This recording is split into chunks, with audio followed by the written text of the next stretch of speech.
E a reclamação da cliente é a seguinte, que essa lavadora está com um barulho muito forte quando está centrifugando. Então, quando a sua lavadora estiver com um barulho muito forte, for uma lavadora assim, desse modelo, não precisa ser Samsung, pode ser outras máquinas.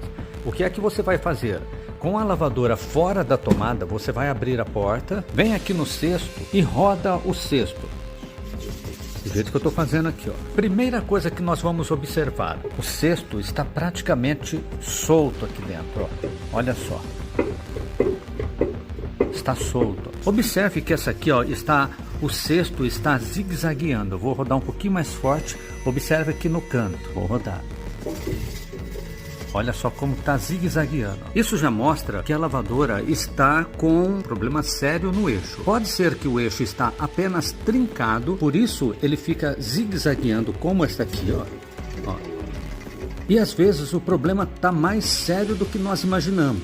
Quando você pega no cesto aqui e faz esse movimento assim, ó, para cima e para baixo, você sente que o cesto está solto, ó. Vamos aqui em cima.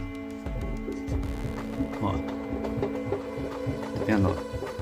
Está solto, não sei se você consegue observar daí, mas olha só, eu consigo sentir que o cesto está completamente solto. Se eu forçar mais ainda, não é esse balanço, tá pessoal? Veja, ela balança, ó. Se eu fizer esse movimento para lá, ela balança porque ela está em cima de amortecedores, em cima de molas, porém ela não pode mostrar que o cesto está solto, como esse aqui, ó. Aqui do lado talvez você vai conseguir ver melhor ainda.